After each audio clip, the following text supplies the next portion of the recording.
तुम्ही पाहू शकता आपल्या स्क्रीनवर जी महिला आहे, ही महिला काल या महिलेला, हे महिला आहे दर्यापूर मधली अशोकनगर येथील पुष्पाताई इंगळे.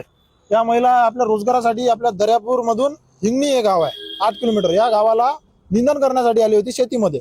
मग शेतात आल्यावर या महिलेला डसला काल साप. मग आता साप डसल्यावर तेथील जे मालक होते, शेतमालक म्हणजे राजूभाऊ गावंडे यांनी लगेच त्या महिलेला पहिले ॲम्ब्युलन्स पाहिली, ॲम्ब्युलन्स आली नाही किंवा भेटली नाही. त्या रस्त्यानं कोणी येतच नाही पहिली गोष्ट. मग ऑटो तर कसेच चालत नाही त्या रस्त्यानं, काऊन की या रस्त्याची गॅरंटीच नाही, माणूस सारखा घरी जाते नाही जात. मग त्यांनी काय केलं, स्वतःच्या स्कूटीवर मागून एक माणूस म्हणजे टिबल सीट धरून ते गाडीत दर्यापूर येथे आणलं. एका प्रायव्हेट हॉस्पिटलमध्ये नेलं आधी. तर प्रायव्हेट हॉस्पिटलमध्ये म्हणत की बा टीटीचं इंजेक्शन घ्या आणि पहिले तुम्ही सरकारी दवाखान्यात घेऊन जा.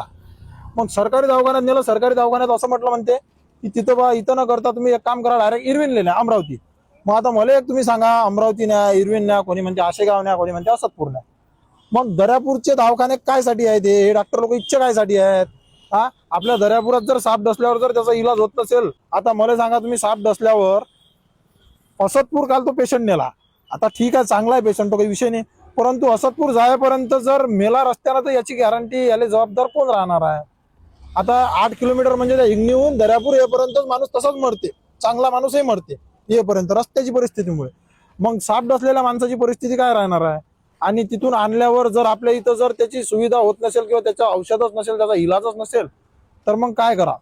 आता माझी एकच मागणी आहे की आपल्या दर्यापूरमध्ये तालुका लेवल आहे, तालुका लेवल म्हणजे इथं पूर्ण खेडे ग्रामीण अटॅच आहेत. तर आपल्या इथंही साप डसल्यावर त्याची व्यवस्था झाली पाहिजे. नाही तर मग आपल्या इथं असे किती जीव जात जातील. साप डसल्यावर कोणी 10 मिनिटात मरते, कोणी 20 मिनिटातही मरू शकते, कोण की एवढे विषारी साप असतात. आणि शेतीत आम्हीच गरीब लोक असतो, काही मोठे लोक येत नाहीत शेतीत, गरीबाचेच लोक असतो आम्ही.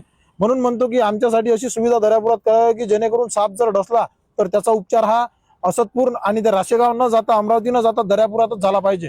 तुम्हाला काय वाटतं तुम्ही कमेंटमध्ये नक्की सांगा.